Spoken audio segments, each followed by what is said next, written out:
ನಾರಾಯಣಂ ನಿಖಿಲಪೂರ್ಣಗುಣೈಕದೇಹಂ ನಿರ್ದೋಷವಾಪ್ಯತಮಮಪ್ಯಖಿಲೈಃ ಸುವಾಕ್ಯೈಃ ಹಸ್ಯೋದ್ಭವಾತಿತರಶೇಷವಿಶೇಷತೋಪಿ ವಂದ್ಯಂ ಸದಾ ಪ್ರಿಯತಮಂ ಮಮ ತಮೇವ ಶಾಸ್ತ್ರಪ್ರಭವಂ ಪ್ರಣಮ್ಯ ಜಗದ್ಗುರುಣಾಂ ಗುರುಮಂಜಸೈವ ವಿಶೇಷತೋ ಮೇ ಪರಮಾಖ್ಯ ವಿದ್ಯಾ ವ್ಯಾಖ್ಯಾಂ ಕರೋಮ್ಯನ್ವಪಿ ಚಾಹಮೇವ. ಓಂ ಓಂ ಅಥಾತು ವರ್ಮ ಜಿಜ್ಞಾಸಾ.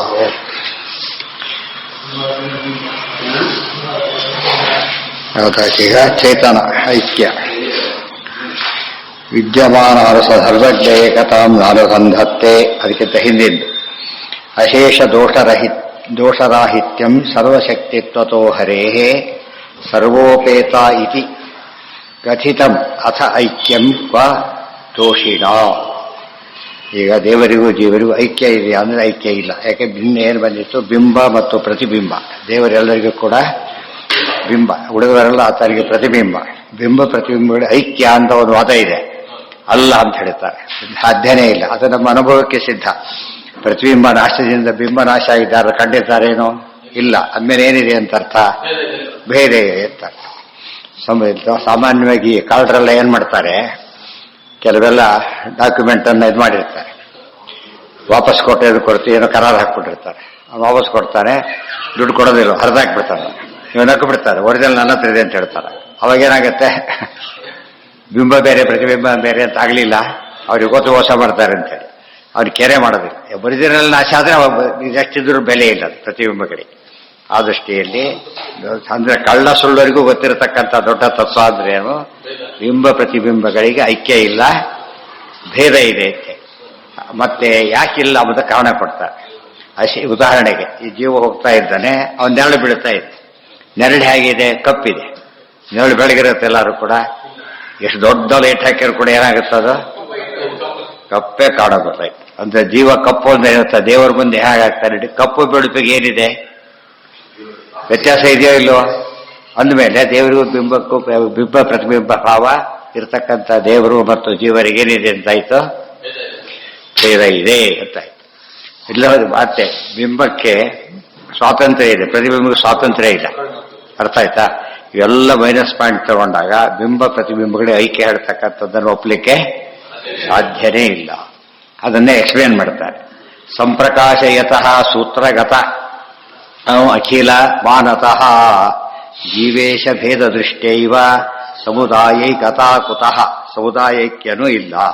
ಸಮುದಾಯದಲ್ಲಿದ್ದಾಗ ನಮಗೇನಾಗೋದಿಲ್ಲ, ಸಮುದಾಯನ ಒಂದು ಅಂತ ಕರಿತೇವೆ ಹೊರತು ಸಮುದಾಯದಲ್ಲಿರತಕ್ಕಂಥ ವ್ಯಕ್ತಿಗಳೆಲ್ಲ ಏನವರು ಬೇರೆಯಾಗಿದ್ದಕ್ಕೆ ಸಮುದಾಯ ಆಗಿದ್ದು. ಒಬ್ಬರೇ ಆಗಿದ್ರೆ ಸಮುದಾಯ ಅಂತ ಕರೆಯೋದೇ ಇಲ್ಲ. ಅಶೇಷ ದೋಷರಾಹಿತ್ಯಂ. ಮನೇಲಿ ಒಬ್ರು ಕೂತಿರ್ತಾನೆ, 1000 ಡ್ರೆಸ್ ಇರುತ್ತೆ. ಸಾಲ ವ್ಯಕ್ತಿಗಳಿರ್ತಾರೆ, ಹೇಳ್ತಾರೆ ಒಬ್ಬರಲ್ಲ ಅಂದ್ರೆ ಅವನದೇ ಎಷ್ಟೇ ಇದ್ರು ಕೂಡ ಏನಲ್ಲ, ಅದು ಅವಂದೇ ರೂಪಗಳು, ಅವರ ಸಾಂಶಗಳು. ಬೇರೆಯವ್ರು ಬಂದ ಒಬ್ಬರೇ ಬೇರೆ ಇದ್ಬಿಟ್ರೆ ಅವಂದಾಗತ್ತ. ಅದು ಭಿನ್ನಾಂಶ, ಇದು ಸ್ವರೂಪಾಂಶ. ಅದೆಲ್ಲ ತುಂಬಾ ಹೇಳಿದ್ದಾರೆ ಈಗಾಗಲೇ. ಅದೆಲ್ಲ ಬರಿ ಕೊಡುದಷ್ಟೇ. ಅಶೇಷ ದೋಷರಾಹಿತ್ಯಂ ಸರ್ವಶಕ್ತಿ ತ್ವತೋ ಹರೇಹೇ. ಶ್ರೀಹರಿಗೆ ಸರ್ವಶಕ್ತನಾದ್ದರಿಂದಾನೆ ಪರಶಕ್ತಿಯ ಅನಂತ ಗುಣ ಪರಮಃ. ಎಲ್ಲಿದು? ರಾಜಸೂತ್ರ. ಪರಶಕ್ತಿ ಅಂತ ಕರೆದ ಮೇಲೆ ಅಂತ ಶಕ್ತಿ ಇರೋವನಿಗೆ ದೋಷ ಇರೋಕ್ಕೆ ಸಾಧ್ಯ ಇದೆಯಾ? ಯಾಕೆ ಪ್ರತಿಬಿಂಬಗಳಿಗೆ ದೋಷ ಇದೆ ಅಥವಾ ನಮಗೆ ದೋಷ ಇದೆ ಅಂತ ಕೇಳಿದರೆ ಅದು ತೆಗೆಯುವ ಶಕ್ತಿ ಇಲ್ಲ. ದೇವರು ಸರ್ವಶಕ್ತ ಅಂತ ಕರೆದ ಮೇಲೆ ಭಕ್ತರ ಆಪತ್ತುಗಳನ್ನೇ ಪರಿಹಾರ ಮಾಡೋ ಸರ್ವಶಕ್ತಿ ಇದ್ದಾಗ ತನ್ನ ದೋಷ ಇಟ್ಕೊಂಡಿರ್ತಾನೆ ಎಲ್ಲರೂ ಕೂಡ ಸಾಧ್ಯವೇ ಇಲ್ಲ. ಅದಕ್ಕೆ ಸರ್ವಶಕ್ತಿತ್ವತಃ ಆದ್ರಿಂದಾಗಿದೆ. ಅವರು ಕೂಡ ಸರ್ವಗಳು ಪೂರ್ಣತ್ವ, ದೇವರಿಗಿರೋ ಗುಣಗಳಿಲ್ಲ, ಮತ್ತು ಸ್ವಾತಂತ್ರ್ಯ ಅಂತ ಇಲ್ವೇ ಇಲ್ಲ. ಹೀಗಾಗಿ ಆ ದೋಷಗಳಿವೆ. ಆ ದೋಷ ಇಂಥ ದೋಷಗಳಲ್ಲ. ಸರ್ವೋಪೇತ ಇತಿ ಕಥಿತಂ. ಆ ಕಥಿತಂ ಅತ ಐಕ್ಯಂ ಕ್ವ ದೋಷಿಣ. ಸರ್ವೋಪೇತನಾದ ಅನಂತ ಕಲ್ಯಾಣ ಗುಣ ಪರಿಪೂರ್ಣನಾದ ಶ್ರೀಹರಿಯಲ್ಲಿ ದೋಷಿಗಳಾದ ಉಳಿದವರಲ್ಲಿ, ಆದ್ದರಿಂದನೇ ಅವರ ಐಕ್ಯ ಬರಲಿಕ್ಕೆ ಸಾಧ್ಯ ಇಲ್ಲ. ಅಶೇಷ ಶಕ್ತಿಯುಕ್ತಶ್ಚೇತ್ ತತ್ಸ್ವಾತಂತ್ರ್ಯ ದೋಷವಾನ್ ಕಥಂ. ಅಶೇಷ ಶಕ್ತಿಯನ್ನು ಹೊಂದಿದವನು ಅಂತ ಹೇಳಿದ ಮೇಲೆ ಸ್ವಾತಂತ್ರ್ಯ ಇರೋದರಿಂದ ದೋಷವಾನ್ ಕಥಂ, ದೋಷವನ್ನು ಹೊಂದಿರಲಿಕ್ಕೆ ಹೇಗೆ ಸಾಧ್ಯ ಇದೆ? ಸಾಧ್ಯ ಇಲ್ಲ. ಎಲ್ಲ ಮಾಡಬಲ್ಲೆ, ಇದೊಂದು ಮಾಡೋದಿಲ್ಲ ಅಂದ್ರೆ ಒಂದು ಮಾಡೋದಿಲ್ಲ ಅನ್ನೋ ಪದದಲ್ಲೇ ಏನಾಯ್ತು? ಸ್ವತಂತ್ರನಲ್ಲ ಅಂತ ಅರ್ಥ ಆಯ್ತು. ಅನುಸಂಧಾನರಹಿತಂ ಐಕ್ಯಂ ವೇದೇಕತಾ ನತತ್. ಅದು ಮತ್ತೆ ಶುರುವಾಯ್ತು ಉಪಾಧಿ ಖಂಡನ ಅದೆಲ್ಲ ಹೇಳಿದ್ರಲ್ಲ. ಈಗ ಹೇಳ್ತಾರೆ ಅನುಸಂಧಾನರಹಿತ ಐಕ್ಯಂ ಚೇತ್ ಏಕತಾ ನತತ್. ನೋಡಿ, ನೀವು ಜೀವೇಶ್ವರ ಐಕ್ಯ ಹೇಳಿದರೆ ಜೀವನದ ದೋಷಗಳೆಲ್ಲ ದೇವರಿಗೆ ಅಂತ ಒಪ್ಪಬೇಕಾಗತ್ತೆ ಅಂತ ನಾವು ಉತ್ತರ ಕೊಡ್ತಾರೆ. ಅವಾಗ ಹೇಳ್ತಾರೆ ಸಾಧ್ಯ ಇಲ್ಲ. ಯಾತಕ್ಕೆ? ಐಕ್ಯ ಅಂತ ಹೇಳ್ತೀಯ, ಜೀವನಿಗಾಗೋ ದುಃಖ ದೇವರಿಗೆ ಆಗೋದಿಲ್ಲ ಅಂತ ಹೇಳ್ತೀಯ. ಅಂದ್ರೆ ಐಕ್ಯ ಇಲ್ಲ ಅಂತ ಆಯ್ತಾಗ ಐಕ್ಯ ಬರುತ್ತೆ ಅಂದ್ರೆ ಏನರ್ಥ ಆಗಿದ್ರೆ ಅನುಸಂಧಾನ. ಅನುಸಂಧಾನ ಅಂದ್ರೇನು? ಅನುಸಂಧಾನ ಅಂದ್ರೇನು? ಅದು ನಂದು ಅಂತಕ್ಕಂಥ ಒಂದು ಭಾವನೆ ಬರಬೇಕಿದೆ. ದೇವರಿಗೆ ಅದು ಬರದೆ ಹೋದ್ರೆ ಐಕ್ಯ ಇಲ್ಲ ಅಂತ. ಬಂದಿದೆ ಅಂತ ದೋಷಿ ಆಗ್ತಾರೆ. ಯಾವ ಅನುಭವ ಬಂದಾಗತ್ತೆ ದೇವರಿಗೆ? ದುಃಖಾನುಭವ. ದುಃಖಾನುಭವ ಬಂದ ತಕ್ಷಣ ಏನಾಗ್ತಾನೆ? ದೋಷಿ ಆಗ್ತಾನೆ. ಆದ್ದರಿಂದ ದೋಷಿಗೂ ನಿರ್ದೋಷಿಗೂ ಎಂದು ಕೂಡ ಏನಿಲ್ಲ, ಐಕ್ಯ ಇಲ್ಲ. ಚೇತನೈಕ್ಯ. ಚೇತನೈಕ್ಯ ಅನುಸಂಧಾನಂ ಪ್ರಮಾಣಂ ನೈವ ಚಾಪರಂ. ಸೌಭರ್ಯಗಳಿದ್ದಾರೆ. 50 ರೂಪ ತಗೊಂಡು 50 ರೂಪ ತಗೊಂಡು 50 ಜನ್ಮ ಹುಟ್ಟೋದನ್ನು ಒಂದೇ ಜನ ಅನುಭವಿಸಿಬಿಟ್ರು. ಆ ರೀತಿ ಅಕೌಂಟ್ ಸೇರದೆ ಹೋಗಿದ್ರೆ ಏನಾಗ್ತಿತ್ತು? ಹುಟ್ಟೇಬೇಕಾಗಿತ್ತು ಮತ್ತೆ ಅವರು. ಇಲ್ಲ, ಅರ್ಥ ಆಯ್ತಾ? ನಮ್ಮದೇ ಇದೆ. ಅನೇಕ ಅಕೌಂಟ್ ಇಟ್ಟಿರ್ತಾನೆ. SB ಅಕೌಂಟು, FD ಏನೇನೋ ಇಟ್ಟಿರ್ತಾನೆ. ಅದೇನಿದೆ ಅಕೌಂಟ್ಗಳು ಬೇರೆ ಆದರೂ ಕೂಡ ಟ್ಯಾಕ್ಸ್ ಕೊಡ್ಬೇಕಾದ್ರೆ ಯಾವ್ದು ಕೊಡಬೇಕು? ಅವನು ಎಲ್ಲದ ಸೇರಿಸ್ಕೊಡ್ತಾರೆ. ಮಾರು ಸೋರ್ಸ್ ಇನ್ನೊಬ್ಬನ ಕೊಡಬೇಕಾಗಿಲ್ಲ. ಇನ್ನೊಬ್ಬನ ಕೊಡೋ ಯಾಕಂದ್ರೆ ಐಕ್ಯ ಇಲ್ಲ ಅದಕ್ಕೆ. ಅರ್ಥ ಎಷ್ಟು ಮಟ್ಟಿಗೆ ಗೊತ್ತಾ? ಗಂಡ ಹೆಂಡತಿ ಇಬ್ರು ಕೆಲಸ ಮಾಡ್ತಿದ್ರೆ ಇವ್ರ ಟ್ಯಾಕ್ಸ್ ಬೇರೆ, ಅವ್ರ ಟ್ಯಾಕ್ಸ್ ಬೇರೆ. ಇಬ್ಬರದು ಕ್ಲಬ್ ಮಾಡಿ ಟ್ಯಾಕ್ಸ್ ಕೊಡಬೇಕಾಗಿಲ್ಲ, ಕೊಡಬಾರ್ದು. ಅವ್ರವ್ರದೇ ಕೊಡಬೇಕು, ಅವ್ರದ್ದು ಬೇರೆ ಅಲ್ಲ. ಇವರ ಸ್ವಲ್ಪ ಹೆಚ್ಚು ಕಡೆ ಅಡ್ಜಸ್ಟ್ ಮಾಡಕ್ ಬರಲ್ಲ, ಅವ್ರ ಅಕೌಂಟ್ಗೆ ಹಾಕ್ಲಿಕ್ಕೆ ಬರೋದಿಲ್ಲ. ಹಾಕಿದ್ರೆ ಮತ್ತೆ ಟ್ಯಾಕ್ಸ್ ಬೆಲೆ. ಇದೆಲ್ಲ ಅರ್ಥ ಮಾಡ್ಕೊಂಡ್ರೆ ಇದೆಲ್ಲ ಸರ್ಕಾರಕ್ಕೆ ಇನ್ಕಮ್ ಟ್ಯಾಕ್ಸ್ ಅವ್ರು ಇಷ್ಟ ಗೊತ್ತಿಲ್ಲದವ್ರು ಏನಾಗ್ತಿತ್ತು? ಯಾರೋ ಟ್ಯಾಕ್ಸ್ ಕೊಟ್ಟರೆ ಯಾರೋ ಕೊಟ್ಟಾಗ ಆಗೋದು, ಯಾರೋ ಕೊಟ್ರೆ ಯಾರೋ ಕೊಡದೇ ಇದ್ದಾಗ ಆಗೋದು, ಕೊಟ್ಟವ್ರಿಲ್ಲ ಅಂತ ಆಗೋದು, ಕೊಡದೇ ಇದ್ರು ಕೊಟ್ಟ ಅಂತ ಆಗೋದು. ಇವೆಲ್ಲ ವ್ಯವಹಾರ ಇಲ್ಲದೆ ಹೋಗಿದ್ರೆ ಏನಾಗ್ತಿತ್ತು? ಇಷ್ಟೇ ವ್ಯವಹಾರ, ಇಷ್ಟಿದ್ರೂ ವ್ಯವಹಾರ ಕಾಣಬೇಕಾದ್ರೆ ಎಷ್ಟೋ ವ್ಯವಹಾರ ಆಗ್ತಾ ಇತ್ತು. ಸಾಧ್ಯ ಇಲ್ಲ. ಇದೆಲ್ಲ ಏನು ಸರ್ವಾನುಭವ ಸಿದ್ಧ ವಿಚಾರ. ಇದು ಸರ್ವಾನುಭವ ಸಿದ್ಧ ವಿಚಾರ ಆದ ಮೇಲೆ ಅದು ಅಲೆಗಳಿರಕ್ಕೆ ಬರೋದಿಲ್ಲ. ಇದು ಶುಕ್ತಿರಹಿತ ಇದ್ದಾಗಲ್ಲ. ಶುಕ್ತಿರಹಿತ ಸರ್ವಾನುಭವ ಸಿದ್ಧ ಅಲ್ಲ ಅದು. ಉದಾಹರಣೆಗೆ ಶುಕ್ತಿ ಹತ್ರ ಅವನು ಕೂತಿದ್ದಾನೆ, ದೂರದಿಂದ ನೋಡ್ತಾ ಇದ್ದಾನೆ. ಅವನು ಶುಕ್ತಿ ಹತ್ರ ನೋಡಿ, ಇವನು ರಜತಾಂತ ನೋಡ್ತಾನೆ.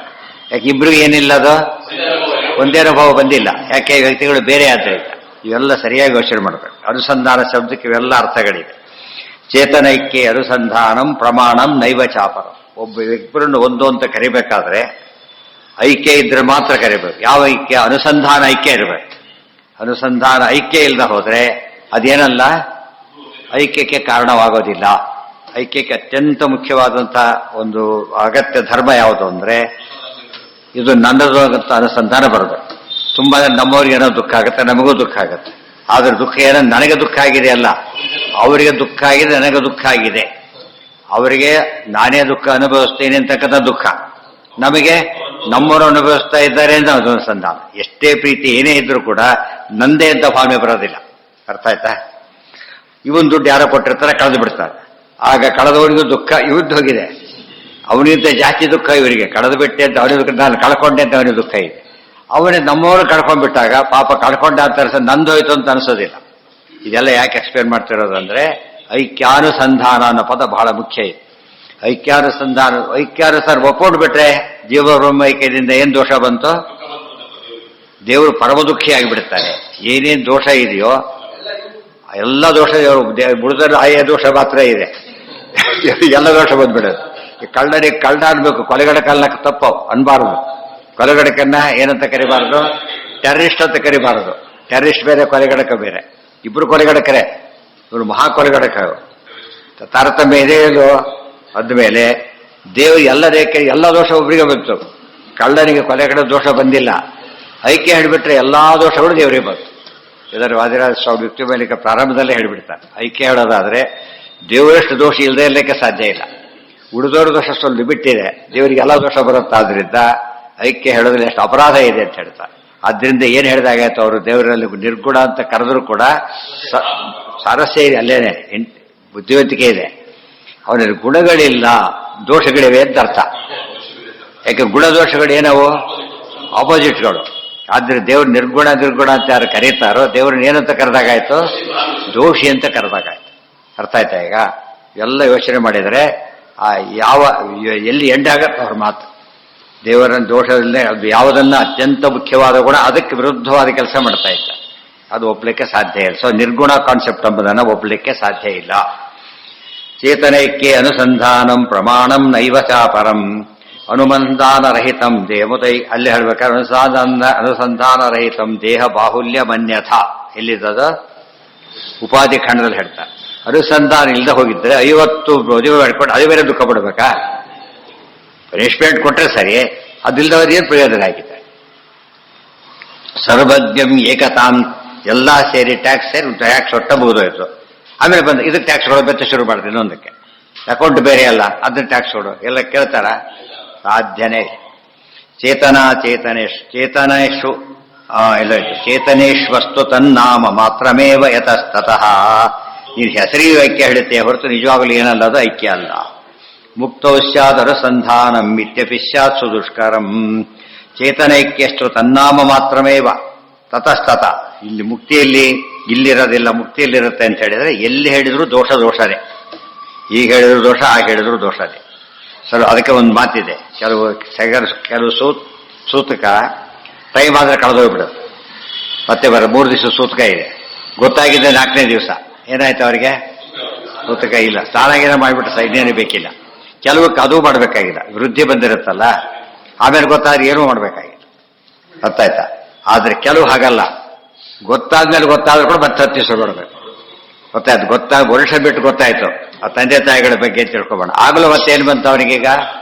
ದೋಷ ಬಂತು. ಯಾಕೆ? ಒಂದೇ ತಂದೆ ಮಗ ಅನ್ನೋ ಸಂಬಂಧ ಇದೆ. ಅರ್ಥ ಆಯ್ತಾ? ಕೆಲವು ದೋಷಗಳು 10 ದಿವಸ 3 ದಿವಸಕ್ಕೆ ಬರುತ್ತೆ, ಕೆಲವೆಲ್ಲ 1 ವರ್ಷ ಬಂದು 10 ದಿವಸ ಆದ್ಮೇಲೆ ತಿಳಿದ್ರೆ 3 ದಿವಸ ಮಾಡಿದ್ರೆ ಸಾಕು ಕೆಲವರಿಗೆ. ಕೆಲವು ಸಂಬಂಧ ಕೆಲವಕ್ಕಿಲ್ಲ. ಇವೆಲ್ಲ ಏನ್ ತೋರಿಸುತ್ತೆ? ಭೇದ ತೋರಿಸ್ತಾ ಇದೆ. ಭೇದ ತೋರಿಸ್ತೇ ಹೋಗಿದ್ರೆ ಯಾರು ಸತ್ತು ಎಲ್ಲರಿಗೂ ಐಕ್ಯ ಬರ್ಬೇಕಾಗಿ, ಎಲ್ಲರೂ ಸಾಯ್ತಾ ಇರ್ತಾರೆ, ಅವ್ರ ಸಂಧ್ಯಾವನ್ನೆಲ್ಲ ಯಾತ್ರದಿಲ್ಲ. ಯಾಕೆ? ಯಾರು ಐಕ್ಯ ಇದೆಯಲ್ಲ, ಅದ್ರಿಂದ ಯಾರು ಮಾಡಬೇಕಾಗಿಲ್ಲ. ಅದನ್ನ ವ್ಯವಹಾರಕ್ಕೆ ಮಾಡಕ್ ಬರುತ್ತಾ? ಎಷ್ಟು ಆಭಾಸ ಆಗೋದಿಲ್ಲ. ಇದು ಆಭಾಸ ಒಪ್ಪಬೇಕು ಅವನ್ನೆಲ್ಲ, ಇಲ್ಲೋದ್ರೆ ಇದಲ್ಲ, ಸುಳ್ಳೇ ಮಾಡ್ತೀವಿ. ಅವೆಲ್ಲ ಸುಳ್ಳು ಹೋದ್ರೆ ಮತ್ತೆ ಪರ ಎಲ್ಲಿ ಹೋಯ್ತಿದ್ದು? ಶೂನ್ಯವಾದಕ್ಕೆ ಹೋಯ್ತು. ಸ್ಯಾತ್ ಅನುಸಂಧಾನಂ ಇತ್ಯಪಿ ಸ್ಯಾತ್ ಸುದುಷ್ಕರಂ. ಸರ್ವಜ್ಞ ಏಕತಾಂ ತಾನು ಸಂಧತ್ತೆ ನೈವ ಸಾ ಯತಃ. ದೇವರಿಗೆ ಒಂದು ಹೊಸ ಗ್ರಹಚಾರ ಕೊಟ್ಟಾಗಾಯ್ತು ಇವರು. ನಮಗೇನಾಯ್ತು? ಯಾವುದೋ ವಿಷಯ ಇದೆ, ನಮಗೆ ಗೊತ್ತಾಗಿಲ್ಲ, ಅಲ್ಲಿವರೆಗೆ ಆರ್ ಸೇಫ್. ಅರ್ಥ ಆಯ್ತಾ ಈಗ? ದೇವರು ಸರ್ವಜ್ಞರಾದ್ರಿಂದ ಯಾವಾಗಲೂ ಗೊತ್ತಾಗುತ್ತೆ. ಅರ್ಥ ಆಯ್ತಾ ಈಗ? ಆ ದೃಷ್ಟಿಯಿಂದ ಯಾವುದು ಬೆಟರ್ ಆಯ್ತು? ಸರ್ವಜ್ಞರು ಅಲ್ಲದೇ ಇರೋದೇ ಬೆಟರ್ ಆಯ್ತು ಅಷ್ಟೇ. ಅಂದ್ರೆ ಇವೆಲ್ಲ ಎಷ್ಟು ಆಭಾಸ ಅಂದ್ರೆ ಹೇಳೋದಕ್ಕೆ ಸಾಧ್ಯ ಇಲ್ಲ. ಏನು ದೊಡ್ಡದಾಳಕ್ಕೆ ಏನು ಹೇಳಿದಾಗಾಯ್ತು? ಒಬ್ಬ ಅಧಿಕಾರಿ ಏನ್ ಮಾಡ್ತಾನೆ, ಒಬ್ಬ ಓನರು ಯಾರೋ ದೂತನ ಬಗ್ಗೆ ಇವನು ನಾನಿಂತಾಗ ಯೋಚನೆ ಮಾಡಬೇಡಿ, ಇವನು ಬಂದ್ರೆ ನಾನು ಬಂದಾಗ ಲೆಕ್ಕ ಅಂತ ಹೇಳಿದ. ಅವ್ನಿಗೆ ಕೇಳಿಸ್ಕೊಂಡ. ನೆಕ್ಸ್ಟ್ ಹೇಳಿದಾಗ ನೀವು ಹೋಗಿದ್ದು 6 ಬಂದಾಗ ಲೆಕ್ಕ ಅಂತ ಏನ್ ಮಾಡ್ಬೇಕು? ಉಲ್ಟಾ ಪಟ್ಟ ಮಾಡಿಬಿಟ್ರಿ. ಈಗ ಅರ್ಥ ಆಯ್ತಾ ಈಗ? ಅದು ಹೇಳಿದ್ದೆ ಅದಕ್ಕೋಸ್ಕರ ಹೇಳಿದ. ಕೃಷ್ಣ ಹೇಳ್ತಾರೆ, ಉದ್ಧವ ನನಗೇನು ವ್ಯತ್ಯಾಸ ಇಲ್ಲ ಅಂತ ಹೇಳ್ತಾರೆ. ಉದ್ಧವ ಹಾಗೆ ಹೇಳಿಬಿಟ್ಟಿದ್ರೆ ಏನ್ ಗತಿ ಆಗ್ತಿತ್ತು? ಇಮಿಡಿಯೇಟ್ಲಿ ಏನ್ ಮಾಡ್ತಾರೆ? ಪನಿಷ್ ಮಾಡ್ತಾರೆ.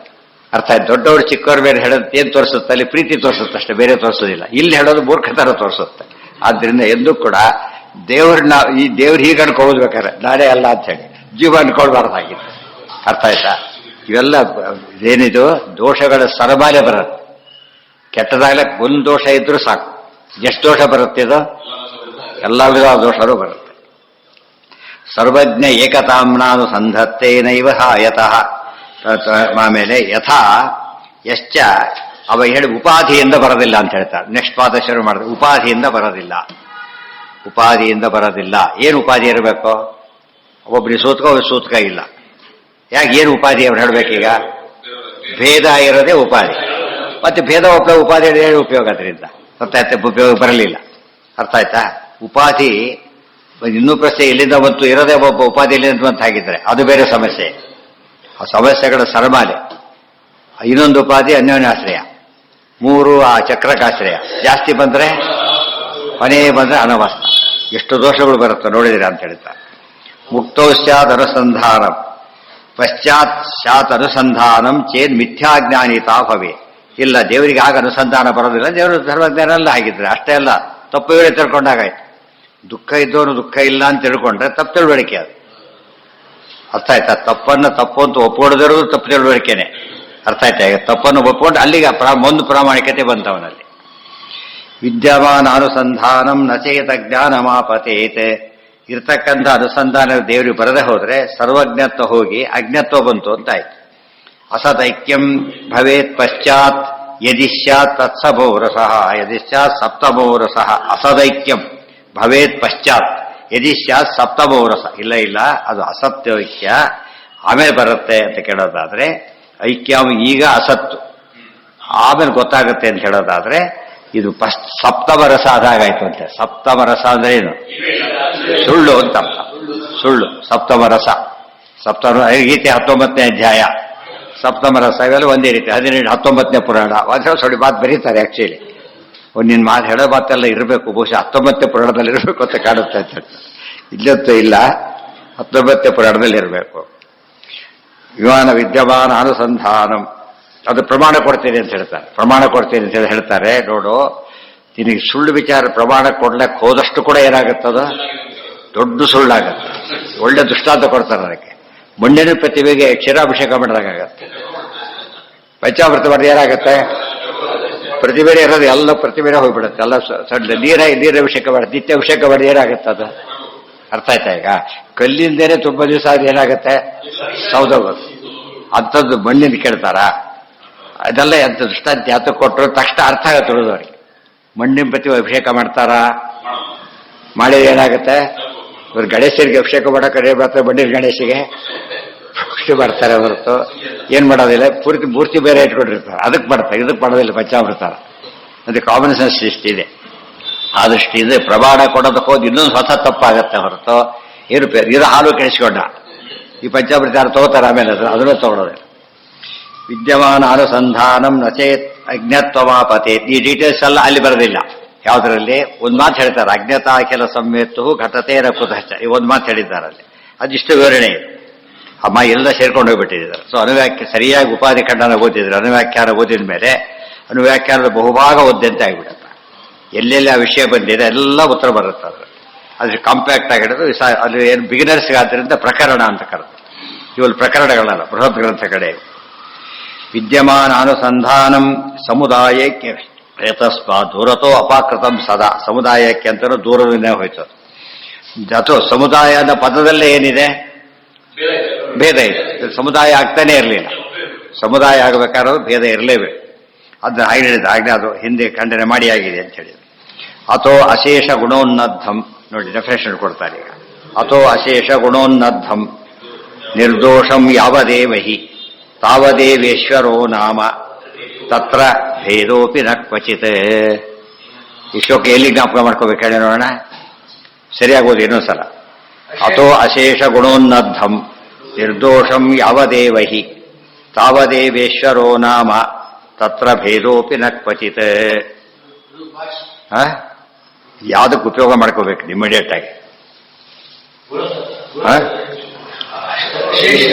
ವಿಷ್ಣು ಸಹಸ್ರನಾಮ. ಈಶ್ವರೋ ವಿಕ್ರಮೀ ಹನ್ವಿ. ಈಶ್ವರ ಶಬ್ದಕ್ಕೆ ಅರ್ಥ ಹೇಳ್ತಾರೆ. ಈಶ್ವರ ಅಂದ್ರೆ ಏನು? ಅಶೇಷ ಗುಣೋನ್ನದ್ಧಂ, ಅನಂತ ಅನಂತ ಕಲ್ಯಾಣ. ಉನ್ನದ್ಧ ಅಂದ್ರೆ ಕೂಡಿದವನು ಅಂತ ಅರ್ಥ. ನಿರ್ದೋಷಂ ಯಾವುದೇ ಸಕಲ ದೋಷ ದೂರ, ಆತನ ಈಶ್ವರ ಅಂತ ಕರಿಬೇಕು. ವಿಷ್ಣು ಸಹಸ್ರನಾಮದ ಈಶ್ವರ ಶಬ್ದ ಇಲ್ಲದೆ ಏನಂತ ಅರ್ಥ ಆಗ್ತಿತ್ತು?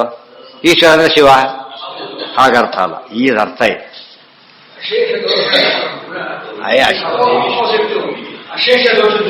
ಹೌದೌದು, ಅಶೇಷ ದುಷ್ಟ ದೋಷ ಅಂತ ಅದಕ್ಕೆ ಹೇಳಿದ್ದು. ಇಲ್ಲಿ ದೇವರಿಗೆ ಹಾಗಲ್ಲ. ಅಶೇಷ ಗುಣದಿಂದ ಪೂರ್ಣನಾಗಿ ಉನ್ನದ್ಧ ಇದು ಪದ ಬೇರೆ ಆಯ್ತಿದ್ದು. ಅಥವಾ ಅಶೇಷ ಒಂದಾದ್ರೂ ಕೂಡ ಮುಂದಿನೆಲ್ಲ ಬೇರೆ ಆಯ್ತು. ಅಲ್ಲಿ ದೋಷ ದೂರ ಅಂತ ಹೇಳಿ ಗುಣಪೂರ್ಣ ಅಂತ ಹೇಳ್ತಾರೆ, ಅಷ್ಟೇ ವ್ಯತ್ಯಾಸ. ಶುಭೈ ಅಥವಾ ಅಶೇಷ ಗುಣೋನ್ನದ್ಧಂ ನಿರ್ದೋಷಂ ಯಾವದೇವಹಿ. ಗುಣಪೂರ್ಣತ್ವ ನಿರ್ದೋಷತ್ವ ಎಲ್ಲಿರುತ್ತೋ ಅದನ್ನು ಈಶ್ವರ ಅಂತ ಕರೀತಾರೆ. ಆ ಶಬ್ದಕ್ಕೆ ಇನ್ನೊಂದು ಅರ್ಥ, ಬ್ರಹ್ಮಶಬ್ದ ಅರ್ಥನೂ ಅದೇನೆ. ನಾರಾಯಣಂ ಗುಣ ಸರ್ವೇ ಉದೀರ್ಣಂ. ತತ್ರ ಭೇದೋಪಿ ನ ಕ್ವಚಿತ್. ಅದರಲ್ಲಿ ಸ್ವಗತ ಭೇದಗಳಿಲ್ಲ. ತಸ್ಮಾತ್ ಭೇದೋಪಿ ನ ಕ್ವಚಿತ್ ಅಲ್ಲ. ತಸ್ಮಿನ್ ಭೇದ ಇಲ್ಲ, ಪರಮಾತ್ಮನಲ್ಲಿ ಭೇದ ಇಲ್ಲ ಅಷ್ಟೇ ಹೊರತು ಯಾವುದಿಲ್ಲ. ಮಡಿಯಲ್ಲಿ ತನ್ನ ಮುಟ್ಕೊಂಡು ಮೇಲಿಗೆ ಆಗ್ತಾನ, ಇನ್ನೊಬ್ರು ಮುಟ್ಟಿದ ಮೇಲಿಗೆ ಆಗ್ತಾನೆ. ಅವ್ರ ಪ್ರಕಾರ ಏನಾಗಬಾರ್ದು? ಎಲ್ಲರೂ ಒಂದೇ ಆದ್ರೆ ಮೇಲಿಗೆ ಪ್ರಶ್ನೆನೇ ಇಲ್ಲ. ಎಲ್ಲರೂ ಒಂದೇ ಅಲ್ಲ, ಆದ್ದರಿಂದ ಒಬ್ಬ ಸಲ ಅವ್ರ ಮೇಲಿಗೆ ಹಾಗೆ ಇರ್ತಾರೆ. ಆ ಬೈಲಿಗೆ ಏನಾಗುತ್ತದ? ಎಲ್ಲರಿಗೂ ಶಿಫ್ಟ್ ಆಗುತ್ತೆ. ಏನು ಅನುಭಾಷ್ಯದ ಏನಿದೆ? ಅಶೇಷ ದೋಷ ದೂರಾಯ ಗುಣಪೂರ್ಣಾಯ ವಿಷ್ಣವೇ. ಅದನ್ನು ಎಲ್ಲ ಮೂಲ ದೋಷ ಇಲ್ಲ ಅಂತ ಹೇಳೋದು ಮೊದಲು, ಗುಣ ಇದೆ ಅಂತ ಹೇಳೋದ ಮೇಲೆ ಗುಣಪೂರ್ಣತ್ವ ಮೊದಲು, ದೋಷ ಅದೇ ಒಂದೇ ಅರ್ಥ. ಅದಕ್ಕೆ two faces of the same coin. ಹೌದು. ಅದಕ್ಕೆ ಚಂದ್ರಿಕಾಚಾರ್ಯ ಮೇಲೆ ಪ್ರಶ್ನೆ ಕೇಳಕ್ ಕೊಟ್ಟು ಅಶೇಷ ದೂರ ಅಂತ ಹೇಳಿದ್ರಲ್ಲ, ಹಾಗೆ ಹೇಳಿದ್ವಿ. ಗುಣಪೂರ್ಣ ಅಂತ ಹೇಳ್ಬೇಕಾಗಿತ್ತು ಅಂದ್ರೆ ಆಚಾರ್ಯ ಹೇಳಿದಾರ ಮಾತ್ರ. Two face of the coin ನಲ್ಲಿ ಯಾವ್ದು ಕೊಟ್ಟರು ಕಾಯಿನ್ ಬಂದ್ಬಿಟ್ಟು ಒಂದಿಲ್ಲ. ಕಾಯಿನ್ ಕೊಡ್ಬೇಕಾದ್ರೆ ಪುಣ್ಯಕ್ಕೆ ಈ ಕಡೆ ನೋಡ್ಕೊಳ್ಳೋದಿಲ್ಲ ಯಾರು. ಅದಕ್ಕೆ ಅಮೌಂಟ್ ಎರಡು ಕಡೆನೂ ಬರೆದಿರ್ತಾರೆ ಎಷ್ಟು ಅಂತ ಹೇಳಿ. ಇಲ್ಲಿ ₹1 ₹10 ಅಂತ ಬರೆದಿರೋದಿಲ್ಲ. ಎರಡು ಕಡೆ ಏನಿರುತ್ತೆ ಅದೇ ಇರುತ್ತೆ. ಹೇಳೋ ರೀತಿಯಲ್ಲಿ ಸಾಮಾನ್ಯ ಯಾವುದನ್ನು ಒತ್ತಿ ಹೇಳಬೇಕು? ಗುಣಪೂರ್ಣ. ಇದು ಹೇಳಿಲ್ಲ ಕರ್ಮಯೋಗ ಜ್ಞಾನ ಯೋಗ ವ್ಯತ್ಯಾಸ ಇದ್ದಾಗಿ ಲೆಕ್ಕ. ಎರಡರಲ್ಲೂ ಏನಿದೆ? ಜ್ಞಾನಯೋಗದಲ್ಲಿ ಕರ್ಮ ಇದೆ, ಕರ್ಮಯೋಗದಲ್ಲಿ ಜ್ಞಾನ ಇದೆ. ಎಲ್ಲಿ ಪ್ರಾಚುರ್ಯ ಇರುತ್ತೋ ಹೆಸರು ಬರುತ್ತೋ ಅದಕ್ಕಷ್ಟೇ. ಹಾಲು ಮಜ್ಜಿಗೆ ಇದೆ, ಈಗ ಅದಕ್ಕೆ ಒಂದು ಕೊಡ ಮಜ್ಜಿಗೆ ಇದೆ, 2 ಲೋಟ ನೀರು ಹಾಕ್ತಾರೆ. ಆಮೇಲೆ ಏನದು? ಮಜ್ಜಿಗೆನೆ. 4 ಲೋಟ ನೀರು ಹಾಕ್ತಾರೆ, ಮಜ್ಜಿಗೆನೆ. 2 ಬಕೆಟ್ ಹಾಕ್ತಾರೆ, ಆಗ ನೀರಾಗಿ ಬಿಡುತ್ತೆ ಮಜ್ಜಿಗೆ ಅಲ್ಲೇ ಅಲ್ಲ ನೀರು. ಯಾಕೆ? ಪ್ರಾಚುರ್ಯ ಬಂದದಕ್ಕೆ ಹೇಳ್ತಾರೆ. ಪ್ರಾಚುರ್ಯ ಬಂದಾಗ ನೀರು ಹಾಕಿದ್ದು ಗೊತ್ತೇ ಎಲ್ರಿಗೂ, ಅವನೇ ನೀರು ಹಾಕ್ತಾರೆ. ಇಷ್ಟಾದ್ರೂ ಮಜ್ಜಿಗೆ ಅಂತಾನೆ ಕರೀತಾರೆ. ಎಲ್ಲಿವರೆಗೂ? ಅದಕ್ಕೊಂದು ಮಾತಿದೆ, ಬಿಳಿ ಬಣ್ಣ ಇರೋವರೆಗೂ. ಬಿಳಿ ಬಣ್ಣ ಹೊತ್ತಷ್ಟ ನೀರು ಅಷ್ಟೇ. ಆ ರೀತಿಯಲ್ಲಿ ಜೀವ ಯಾವಾಗಲೂ ಬಿಳಿ ಬಣ್ಣ ಹೊಂದಿಲ್ಲ ಆದ್ರಿಂದ ಸ್ವರೂಪದಲ್ಲಿ, ಅಂದ್ರೆ ಸ್ವಾತಂತ್ರ್ಯಾದಿ ಗುಣಗಳಿಲ್ಲ ಆದ್ರಿಂದ ಅದು ಬೇರೆ ಆಗಿರಲೇಬೇಕು. ಅದಕ್ಕೆ ಮಜ್ಜಿಗೆ ಹಾಕೋರು, ಹಾಲಿ ನೀರು ಬೆರೆಸೋರು ಬುದ್ಧಿವಂತಿಕೆ ಮಾಡ್ತಾರೆ. ಎಲ್ಲಿವರೆಗೂ ಗೊತ್ತಾಗಬಾರ್ದು ಅಲ್ಲಿವರೆಗೂ ಬೆರೆಸ್ತಾರೆ, ಆಮೇಲೆ ಬೆರೆಸಕ್ಕೆ ಹೋಗೋದಿಲ್ಲ. ಅದೇ ನೀರು ಹಾಲಾಗೋದಾಗಿದ್ರೆ ಎಷ್ಟು ಬೇಕಾದ್ರೂ ಬೆರೆಸ್ಬೋದಾಗಿತ್ತು. ಅಲ್ಲೇನು? ಎಷ್ಟು ಬೇಕಾದ್ರೂ ಬೆರೆಸ್ಬೋದು. ತಾವದೇವೇಶ್ವರೋ ರಾಮ. ಹೌದು, ಅಷ್ಟೇ ಎಲ್ಲಿ ಹೇಳಿದ್ರು ಕೂಡ ಅದೇ ಪೂರ್ಣಗುಣ ಎಲ್ಲ ಕಡೆ ಕಾಮನ್. ನಾರಾಯಣಾಯ ಪರಿಪೂರ್ಣ ಗುಣಾರ್ಣವಾಯ ನೇಹ ನಾನಾಸ್ತಿ ಕಿಮಪಿ ಹರಯೋ ಅಯಮಯಂ ಹಿ ಸಹ. ದೃಷ್ಟಾಂತ ಕೊಡ್ತಾರೆ. ನೇಹ ನಾನಾಸ್ತಿ ಪೂರ್ತಿ ಕಿಂಚನ ಮುಂದಿದೆ, ಅದು ಕಿಮಪಿ, ಅದು ಕಿಂಚನ ಕಿಮಪಿ ಅಂತ ಅನುವಾದ ಮಾಡಿದ್ರು. ಕಿಂಚನ ಅಂತಿದೆ, ಕಿಮಪಿ ಅಂತ ಇಟ್ರು. ಹರಯೋ ಅಯಮಯಂ ಹಿ ಸಹ. ಹರಯ ಅಂತ ಪದ ಉಪಯೋಗಿಸ್ತಾರೆ. ಹರಯ ಅಂದ್ರೆ ಏನು? ಹರಯ ಅಂದ್ರೆ ಏನು? ಹರಿಹಿ ಅಂದ್ರೆ ಏನು? ಹರಯ ಅಂದ್ರೆ ಏನು? ಹರಿಗಳು ಅಂತ ಅರ್ಥ. ದೇವರಿಗೆ ಹರಿಗಳು ಅಂತಾನೂ ಕರಿಬಹುದು, 2 ಹರಿ ಅಂತಾನೂ ಕರಿಬಹುದು, 3 ಹರಿ ಅಂತಾನೂ ಕರಿಬಹುದು, 1 ಹರಿ ಅಂತಾನೂ ಕರಿಬಹುದು. ಯಾಕೆ? ಸಗತ ಭೇದ ವಿವರ್ಜಿತ ಪರಮಾತ್ಮ, ಅದನ್ನ ಹೇಳ್ತಾರೆ ಹರಯ. ಗೊತ್ತಾಯ್ತಾ? ಹರಯ, ಹರಿಹಿ, ಹರಿ, ಹರಯ. ಇಂಥದ್ದಕ್ಕೆಲ್ಲ ವ್ಯಾಕರಣ ಗೊತ್ತಿರಬೇಕಾದ ಮುಖ್ಯ ಇದೆ. ಯಾಕೆ? ಸ್ವಾರಸ್ಯ ಇದೆ. ಎಲ್ಲಿ ಸ್ವಾರಸ್ಯ ಇರುತ್ತೋ ಅದು ವ್ಯಾಕರಣ ಒತ್ತಿ ಹೇಳಬೇಕು. ಬೇರೆ ಕಡೆ ಇರಬೇಕಿಲ್ಲ ಅಲ್ಲ, ಅದೆಲ್ಲ ಹೈಲೈಟ್ ಮಾಡೋ ಕಾರಣ ಇಲ್ಲ. ಯಾಕೆ? ಸಹಜವಾಗಿರುತ್ತೆ. ಹರಯ ಅಂತ ಉಪಯೋಗಿಸಿದ್ದಾರೆ. ಬ್ರಹ್ಮಸೂತ್ರ ಭಾಷೆಯಲ್ಲಿ ಶ್ರುತಿ ಉಲ್ಲೇಖ ಮಾಡಿದ್ದಾರೆ ಹರಯ ಅಂತ ಹೇಳಿಬಿಟ್ಟು, ಉಪಯೋಗ ಮಾಡಿಬಿಟ್ಟು ಅಲ್ಲಿ ಅರ್ಥ ಬರೆದಿದ್ದಾರೆ, ಅಪ್ಲಿಕೇಶನ್ ತೋರಿಸ್ತಾರೆ. ಹರಯೋ ಅಯಂ ಅಯಂ ಹಿ ಸಹ. ಹರಯ ಅನ್ನೋದು ಏಕವಚನ ಹೇಳೋದು, ಹರಯ ಏಕವಚನ ಹೇಳೋದು. ಆಮೇಲೆ ಹರಿಹಿ ಬಹುವಚನ ಹೇಳೋದು. ಹೌದು, ದೇವರಿಗೆಲ್ಲ ಇದೆ. ಪರಮಾತ್ಮನೇ ಸತತಮೇಕ ರೂಪಿಣಿ, ಉಳಿದೆಲ್ಲ ಇದ್ದೇ ಇದೆ. ಇತ್ಯಾದಿ ಶ್ರುತಿಮಾನೇನ ಜೀವಾಂಶಾಃ ಸರ್ವ ಏವಚ ನಿಯಮೇನ ಅನುಸಂಧಾನವಂತೋ ಯದಿ ಏಕತಾ ಸ್ವತಃ. ಇತ್ಯಾದಿ ಭೇದಮಾನೇನ. ಮಾನ ಅಂದರೆ ಪ್ರಮಾಣ. ಇವೇ ಮೊದಲಾದಂಥ ಭೇದ ಹೇಳ್ತಕ್ಕಂಥ ಪ್ರಮಾಣಗಳು ಬೇಕಾದಷ್ಟು ಇರೋದ್ರಿಂದ, ಅಥವಾ ಎಲ್ಲ ಇರೋದ್ರಿಂದ, ಎಲ್ಲ ಅಂದ್ರೇನು? ಪ್ರತ್ಯಕ್ಷನೂ ಹಾಗೇ ಇದೆ, ಅನುಮಾನನೂ ಹಾಗೇ ಇದೆ, ಆಗಮನೂ ಹಾಗೇ ಇದೆ. ಆದ್ದರಿಂದ ಜೀವಾಂಶಾಃ ಸರ್ವ ಏವಚ ನಿಯಮೇನ ಅನುಸಂಧಾನವಂತೋ ಇದು ಏಕತಾ ಸ್ವತಃ. ಆದ್ದರಿಂದ ಜೀವಾಂಶರು ಐಕ್ಯವನ್ನೇ ಅಷ್ಟೇ ಇಟ್ಕೊಂಡು ಮಾತಾಡೋದಾಗಿದ್ರೆ, ಎಲ್ಲ ಜೀವಾಂಶಗಳು ಕೂಡ ನಿತ್ಯದಲ್ಲೂ ಕೂಡ ನಿಯಮೇನ ಆಸ್ ಎ ರೂಲ್ ಅನುಸಂಧಾನ ಹೊಂದಿರಬೇಕಾಗಿದೆ. 2 ಪಾರ್ಟ್ ಇದೆ. ಒಂದು ಜೀವ ಆಗಿದ್ದಾನೆ, ಸೊ ಜೀವನ ದುಃಖ ಎಲ್ಲ ದೇವರಿಗೆ ಬರಬೇಕೀಗ. ಜೀವನಾಗಿದ್ದಾನೆ, ದೇವ್ರ ಗುಣ ಎಲ್ಲ ಇವನಿಗೆ ಬರಬೇಕಾಗ. ಒಂದಾರು ಗುಣ ಬಂದಿದೆ ಹೋಗ್ಲಿ, ಅದರಲ್ಲಿ ಯಾವ ಗುಣನೂ ಬಂದಿಲ್ಲ. ಒಂದು ಅಂತ ಕರೆದೇನರ್ಥ? ಈಗ ಹಾಲು ಪಾಲ್ಡಲ್ಲಿ ಯಾತಕ್ಕೆ ವ್ಯತ್ಯಾಸ ಇದೆ? ಅದು ಬೇರೆ ಅಲ್ಲ ಅಂತ ಕುಡಿದು ತೋರಿಸ್ತೀರ ಅಂತ ಕೇಳು. ಕುಡಿದು ತೋರಿಸ್ರಿ ಆಗಿದ್ರೆ, ಇವ್ರಿಗೆ 4 ಜನಕ್ಕೆ ಹಾಲು ಕೊಡಿ, ಅವ್ರು 4 ಜನಕ್ಕೆ ಪಾಲ್ಡಾಲ್ ಕೊಡಿ ಅಂತ ತಗೋತಾರ? ಯಾಕೆ? ಭೇದ ಅಂತ ಹೇಳ್ತಾರೆ. ಅದೇ ವ್ಯಾವಹಾರಿಕ ತಾನೇ ಭೇದ. ಏನದು ವ್ಯಾವಹಾರಿಕ ಅಂದ್ರೆ? ಏನು ಇಲ್ಲ ಅಂತ ಅರ್ಥ. ವ್ಯಾವಹಾರಿಕ ಭೇದಕ್ಕೆ ಏನಂತೆ ಅಂದ್ರೆ ಇಲ್ಲೇ ಪಾಸಿಟಿವ್. ಸುಮ್ಮನೆ ಮಾತಾಡೋದು ಬೇರೆ, ಆಕ್ಚುಲಿ ತೋಡ ಶುರುವಾಗ ಸಮಸ್ಯೆ. ಈಶಚಿತ್ ಅನುಭೂಯತೆ ವಿಶೇಷಸ್ತು ಕಶ್ಚಿತ್ ಈಶಕ ಭುವಿ ಜಾತೇನ ಚಾಂಶೇನ ಸುಖ ದುಃಖಾತಿ ತದ್ಗತಂ ಅಂಶಿನೋ ಅಶೇಷ ಸಂಧಾನಂ ಅತ್ಯಲ್ಪಮಪಿ ಅತ್ಯಲ್ಪಶ್ಯಾಪಿ ವಿದ್ಯತೆ ಅಂಶಿನಃ ಅಶೇಷ ಸಂಧಾನಂ ಅತ್ಯಲ್ಪಶ್ಯಾಪಿ ವಿದ್ಯತೆ ಭುವಿ ಜಾತೇನ ಚಾಂಶೇನ ಸುಖ ದುಃಖಾದಿ ತದ್ಗತಂ ಒಂದೇ ಇರಲಿ ತೋರಿಸ್ಬೇಕಾದ್ರೆ ಎಷ್ಟೇ ಸ್ವಲ್ಪ ಇದ್ರೂ ಕೂಡ ಅವನಿಗೆ ಅನುಭವ ಬಂದರೆ ಬರಲೇಬೇಕು. ಅದು ಬಂದಿಲ್ಲ ಅಂದ್ರೆ ಅವನಲ್ಲ ಅಂತ ಅರ್ಥ. ಅನುಭೂಯತೆ ಇಲ್ಲೇ ನೋಡಿ ಪುರಾಣದ ಕಥೆ ಹೇಳ್ಬೇಕಾದ್ರೆ ಕೃಷ್ಣ ನಾರಾಯಣ ರಾಮ ನಾರಾಯಣ ಅಂತ ಹೇಳಿದರು. ದುಃಖ ಇಲ್ಲ ಅಂತ ಹೇಳಿದ್ರು. ದುಃಖ ಕಂಡಿದ್ದು ಅದು ತೋರಿಕೆ ಮಾತ್ರ, ಅಸರಮೋಹನ ಬೇರೆ ಅಲ್ಲ, ಸ್ಪಷ್ಟ ಹೇಳ್ಬಿಟ್ಟು. ಆದರೆ ಇಂದ್ರದೇವರಿದ್ದಾರೆ, ಅವರು ದುಃಖ ಪಟ್ಟಾಗ ಅಸರಮೋಹನ ಅಂತ ಹೇಳಲಿಲ್ಲ. ಅರ್ಥ ಆಯ್ತಾ? ಬೇರೆ ಯಾವ ದೇವತೆಗಳು ದುಃಖ ಪಟ್ಟಾಗಲೂ ಏನಂತ ಹೇಳಲಿಲ್ಲ, ಅಸರಮೋಹನ ಅಂತ ಹೇಳಿಲ್ಲ. ಅರ್ಥ ಆಯ್ತಾ? ವಿಷ್ಣು ಮಾತ್ರ ಹೇಳಿರೋದು. ಅಂದಮೇಲೆ ಏನರ್ಥ? ಅವೇ ದೋಷ ಇಲ್ಲ ಅಂತ ಕನ್ಫರ್ಮ್ ಆಯ್ತು. ಜೀವನಿಗೆ ದೋಷ ಇಲ್ಲ, ಬ್ರಹ್ಮ ಅಂದ್ರೆ ದೋಷ ಇರಬಾರದು. ಜೀವರೆಲ್ಲ ಬ್ರಹ್ಮನಾಗಿದ್ದು ಇವರೆಲ್ಲ ದೋಷ ಇರಕೂಡ್ದಾಗಿತ್ತು. ಇದೇ ಅಂದ ಮೇಲೆ ಏನರ್ಥ? ಜೀವ ಬೆಂಬ ಒಂದಾಗಲಿಕ್ಕೆ ಸಾಧ್ಯ ಇಲ್ಲ. ಅನುಭೂಯತೆ ವಿಶೇಷಸ್ತು ಕಶ್ಚಿದೀಶಕೃತೋ ಭವೇತ್ ಈಶಶ್ಚ ಈಶಿಶಕ್ತಿತ್ವಾತ್ ನ ಅಶಕ್ಯಂ ಕ್ವಾಪಿ ವಿದ್ಯತೆ. ಅನುಭೂಯತೆ ವಿಶೇಷಸ್ತು ಕಶ್ಚಿದೀಶಕೃತೋ ಭವೇತ್. ಪರಮಾತ್ಮ ಈಶೆ ಮಾಡಿದ್ರೆ ಅನುಭೂಯತೆ. ಇಂದ್ರದೇವರಿದ್ದಾರೆ, ಅರ್ಜುನ ಇದ್ದಾನೆ. ಅವರಿಬ್ಬರಲ್ಲಿ ಏನಾಗಿದೆ? ಮೂಲ ರೂಪಕ್ಕೆ ಅವತಾರ ರೂಪಕ್ಕೆ ಏನಾಗಿದೆ? ವ್ಯತ್ಯಾಸ ಇದೆ. ಆದರೆ ಕೃಷ್ಣ ಇದ್ದಾನೆ, ನಾರಾಯಣ ಇದ್ದಾನೆ, ವ್ಯತ್ಯಾಸ ಅಂತ ಹೇಳೋದಿಲ್ಲ. ಯಾಕೆ? ವಿಶ್ವರೂಪ ಅದರಲ್ಲೇ ತೋರಿಸ್ತಾರೆ. ವಿಶ್ವರೂಪ ಬೇರೆ ನೋಡೋದು, ಇಲ್ಲಿದೆ ಅಲ್ಲಿ ನೋಡೋದು ತೋರಿಸೋದಿಲ್ಲ. ಇಲ್ಲಿ ನೋಡು ಅರ್ಜುನ, ನನ್ನ ನೋಡು, ನಾನೇ ವಿಶ್ವರೂಪದವನು ಅಂತ ಹೇಳ್ತಾನೆ. ಅರ್ಜುನಿಗೆ ಹಾಗೆ ಹೇಳೋದಿಲ್ಲ. ಅರ್ಜುನ ಬಹುನಿಮೆ ವ್ಯತೀತಾನಿ ತವಚಾಪಿ, ಅನೇಕ ಜನ್ಮಗಳು ಆಗೋಗ್ಬಿಟ್ಟಿದೆ. ತಾನ್ಯಹಂ ವೇದ ಸರ್ವಾಣಿ ನತ್ವಂ ವೇತ್ತ ಪರ, ನಿನಗೆ ಗೊತ್ತಿಲ್ಲ ಅದು ಅಂತ ಹೇಳ್ತಾರೆ. ಅರ್ಥ ಆಯ್ತಾ? ವಿದ್ಯತೆ ಅನುಭೂಯತೆ ವಿಶೇಷಸ್ತು ಕಶ್ಚಿದೀಶಕೃತೋ ಭವೇತ್ ಈಶಶ್ಚ ಅಚಿಂತ್ಯ ಶಕ್ತಿತ್ವಾತ್ಮ ಅಶಕ್ಯಂ ಕ್ವಾಪಿ ವಿದ್ಯತೆ. ದೇವರು ಏನು ಮಾಡಿದ್ರು ಕೂಡ ಏನಿಲ್ಲ. ಒಬ್ಬ ಪ್ರೊಪರೇಟರ್ ಭಿಕ್ಷುಕರು ಪಾಠ ಮಾಡ್ತಾನೆ, ತಂದೆ ನಾಟಕ ತಾನೇ ಭಿಕ್ಷುಕ ಪಾಠ ಮಾಡ್ತಾನೆ. ಅದರಿಂದ ಯಾರು ಅವನು ಏನಂತ ಕರೀತಾರ?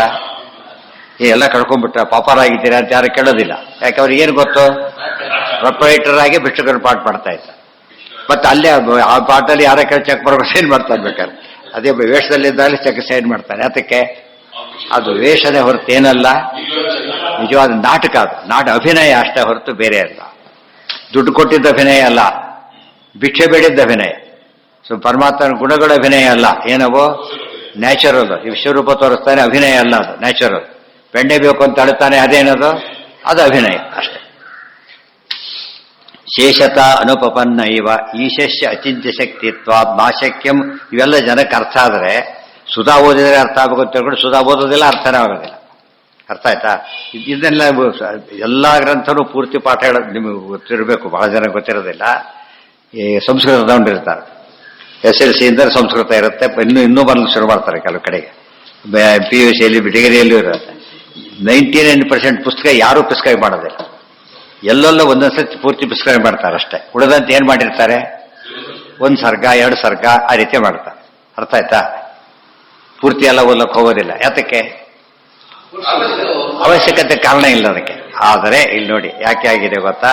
ಈಶತ ಅನುಪಪನ್ನ ಇವೆಲ್ಲ ಕೂಡ ಏನು ಅಂತ ಕೇಳಿದ್ರೆ, ಲೋಕದೊಳಗೆ ಪೂರ್ಣ ಅನ್ನೋ ಪ್ರಶ್ನೆ ಇಲ್ಲದೇನೆ ಓದಿದ್ದೇನೆ ಅಂತ ಹೇಳ್ತಾರೋ ಇಲ್ಲ? ರಘುವಂಶ ಓದಿದ್ದೇನೆ, ಕುಮಾರಸ್ವಾಮಿ ಓದಿದ್ದೇನೆ ಅಂತ ಹೇಳ್ತಾರೆ. ಟೆಕ್ಸ್ಟ್ ಪೂರ್ತಿ ಟೆಕ್ಸ್ಟ್ 90 ಭಾರಿ ಹೈಯಲ್ಲಿ ಓದ್ತಾರೆ ಅಷ್ಟೇ, ಯಾವಾಗಲೂ ಓದೋದಿಲ್ಲ ಅದು. ಆದ್ರೆ ಇಲ್ಲಿ ಹಾಗಲ್ಲ. ಏನಾಗಿದೆ? ಅನುಭವ ಬಂದು ಏನಾಗುತ್ತೆ? ಇದು ಪೂರ್ತಿಯಾಗಿ ಬರಬೇಕು, ಬೇರೆ ವ್ಯತ್ಯಾಸನೇ ಇಲ್ಲ. ಮಹಾಭಾರತ ಭಾಗವತ ಎಲ್ಲಿ ಓದಿದ್ರು ಕೂಡ ಏನಿರ್ಬೇಕು ಅದರಲ್ಲಿ? ವಿಷ್ಣು ಸರ್ವೋತ್ತಮತ್ತು ಯಾವ ಭಾಗ ತೆಗೆದು ಇರಬೇಕದು. ಈ ಭಾಗದಲ್ಲಿ ಇಲ್ಲ ಅಂತಲ್ಲ, ಈ ಭಾಗದಲ್ಲಿ ಇಲ್ಲ ಅಂತ. ಪುಸ್ತಕ ಅವರು 4 ಕವಿಯ ಕೆಲವು ಪುಸ್ತಕ ಓದಿದ್ರು, ಒಂದೇ ಪುಸ್ತಕ ಕೆಲವು ಭಾಗ ಓದಿದ್ರು ಕೂಡ ಒಂದೊಮ್ಮೆಗೆ ಏನರ್ಥ ಆಗುತ್ತೆ? ಅವನ ಸ್ಟೇಟಸ್ ಏನು, ಅವನ ಯೋಗ್ಯತೆ ಎಷ್ಟು ಅರ್ಥ ಆಗಿಬಿಡುತ್ತೆ. ಭಾರಿ ಒಳ್ಳೆ ಕವಿ, ಸಾಧಾರಣ, ಪ್ರಯೋಜನ ಇಲ್ಲ, ಇದು ಸಾಮಾನ್ಯ ವ್ಯಕ್ತಿಯನ್ನು ಮಾಡಿಬಿಡ್ತಾರೆ. ದೇವ್ರ ಬಗ್ಗೆ ಹಾಗಲ್ಲ. ಎಲ್ಲಿ ಹೋದ್ರು ಏನಂತ ಸಿಗಬೇಕು? ಗುಣಪೂರ್ಣ ದೋಷ ದೂರ, ಗುಣಪೂರ್ಣ ದೋಷ ದೂರ. ಅವೆರಡು ಹೇಳದೆ ಇನ್ನೇನು ಹೇಳಿದ್ರು ಕೂಡ ದೇವ್ರ ಬಗ್ಗೆ ಹೇಳದಂತೆ ಆಗೋದಿಲ್ಲ. ಅರ್ಥ ಆಯ್ತಾ? ದೋಷ ಬಂದಷ್ಟೇ ದೇವರಲ್ಲ. ಈ ಹಾಲಲ್ಲಿ ಕಪ್ಪು ಕಂಡ ತಕ್ಷಣ ಏನರ್ಥ? ಬೇರೆ ಕಡೆಯಿಂದ ಬಿದ್ದಿದೆ, ಅದಿಲ್ಲ. ಬೇರೆ ಕಡೆ ಹಾಕಿ ಇಲ್ಲಕ್ಕೆ ಸಾಧ್ಯ ಇಲ್ಲ ಅದು. ಆ ರೀತಿ ಎಲ್ಲರೂ ನೋಡಿದ್ದೀರಾ? ಹಾಲಿನಲ್ಲಿ ಕಲ್ಲು ಬರುತ್ತಾ? ಸಾಧ್ಯ ಇಲ್ಲ. ಈಶತ್ವೇನೈವ ವಿಜ್ಞಾನಂ ದೇಶತ ಅನುಪಪನ್ನೈವ ಈಶಸ್ಯ ಅಚಿಂತ್ಯ ಶಕ್ತಿತ್ವಾದ್ ನಾಶಕ್ಯಂ ಕ್ವಾಪಿ ವಿದ್ಯತೆ. ಈಶ್ವರನಿಗೆ ಅಚಿಂತ್ಯ ಶಕ್ತಿ ಇರೋದರಿಂದ, ಅಚಿಂತ್ಯ ಶಕ್ತಿ ಇರೋದರಿಂದ ಅಶಕ್ಯವಾದದ್ದು ಯಾವಾಗಲೂ ಇಲ್ವೇ ಇಲ್ಲ ದೇವರಿಗೆ. ಅಶಕ್ಯ ಅಂದ್ರೇನು? ಬಹಳ ದೊಡ್ಡವನೇ, ದೇಶದ ಪ್ರಧಾನ ಮಂತ್ರಿನೇ ಇರ್ಬೋದು, ಮುಖ್ಯಮಂತ್ರಿನೇ ಇರ್ಬೋದು, ಅವ್ರಿಗೆ ಜ್ವರ, ಆರೋಗ್ಯ ಸರಿ ಇಲ್ಲ ಅಂತ ಹೇಳ್ಬೋದು. ಹೇಳಕ್ ಬರುತ್ತಾ ಇಲ್ಲ? ಕಂಡಿದ್ದೇವೆ ನಾವು. ಆದ್ರೆ ದೇವ್ರಿಗೆ ಹೇಳಕ್ ಬರೋದಿಲ್ಲ ಅದರ. ಯಾಕೆ? ಇವ್ರು ಸರ್ವಶಕ್ತಿತ್ವ ಇಲ್ಲ ಇದ್ರೊಳಗೆ. ಆಡಳಿತದಲ್ಲಿ ಒಂದು ಸರ್ವಶಕ್ತಿ ಇದೆ, ಅವ್ರು ಎಲ್ಲ ಕಡೆ ಇಲ್ಲ. ತನ್ನ ಆರೋಗ್ಯದ ಮೇಲೆ ಸರ್ವಶಕ್ತಿತ್ವ ಇಲ್ಲ. ಆದ್ರೆ ದೇವರಿಗೆ ಸರ್ವಶಕ್ತ ಅಂದ್ರೆ ಟೋಟಲಿ ಅಬ್ಸಲ್ಯೂಟ್ ಸೆನ್ಸ್ ಅಲ್ಲಿದೆ. ಆದ್ದರಿಂದ ದೇವರಿಗೆ ಏನಿಲ್ಲ, ಎಂದೂ ಕೂಡ ದೇವರು ದೋಷ ಬರೋ ಚಾನ್ಸಸ್ಸೇ ಇಲ್ಲ. ಡಾಕ್ಟರಿಗೆ ರೋಗ ಬರಬಾರ್ದೇನು? ಮತ್ತೆ ಡಾಕ್ಟರಿಗೆ ರೋಗ ಬರ್ಬೋದು. ಅದೇ ರೋಗದಲ್ಲಿ ಎಷ್ಟೋ ಸತ್ತು ಹಾಗಾಗಿದೆ. ಹಾರ್ಟ್ ಆಪರೇಷನ್ ಮಾಡ್ತಾ ಇದ್ದಾನೆ ಡಾಕ್ಟರ್, ಪೇಷಂಟ್ ಇದ್ದಾನೆ, ಇವರಿಗೆ ಹಾರ್ಟ್ ಅಟ್ಯಾಕ್ ಆಗಿದೆ. ಯಾರಿಗೆ? ಅಂದ್ರೆ ಡಾಕ್ಟರ್ ಡೆಡ್, ಬರೀ ಹಾರ್ಟ್ ಅಟ್ಯಾಕ್ ಅಲ್ಲ, ಡೆಡ್ ಅದ. ಎಷ್ಟು ಪಾಸಿಟಿವ್ ಬರುತ್ತೆ, ಅರ್ಥ ಆಯ್ತಾ? ಆ ಥರ ಆಗತ್ತೆ, ಆಗಬಾರ್ದು ಅಂತಿಲ್ಲ. ದೇವರಿಗೆ ಹಾಗಾದ್ರೆ ದೇವರಿಗೆ ಇರ್ಬೇಕಾದ್ರೆ ದೇವರಿಗೆ ರೋಗ ಹೇಳೋದು ಅದೇನರ್ಥ ಅದಕ್ಕೆ?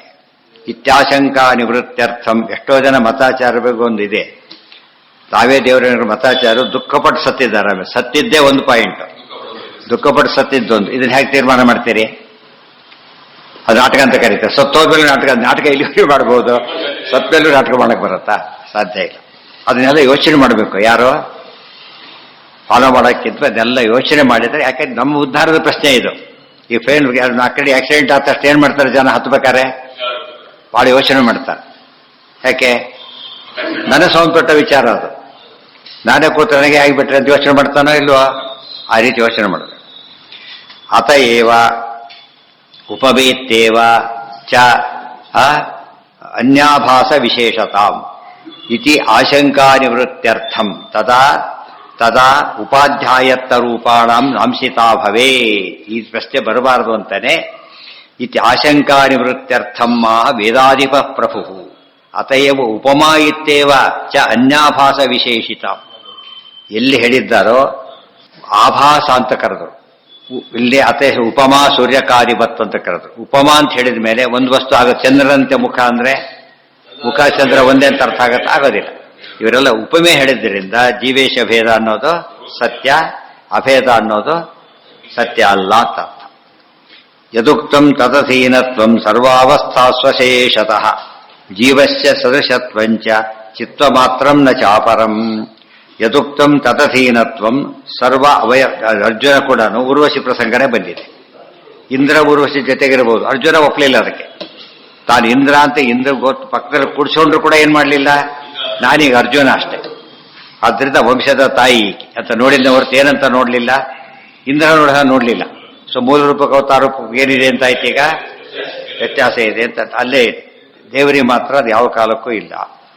ತಾವನ್ ಮಾತ್ರೇಣ ಚಾಭಾಸೋ ರೂಪವೇಶಾಂ ಚಿದಾತ್ಮನಾಂ.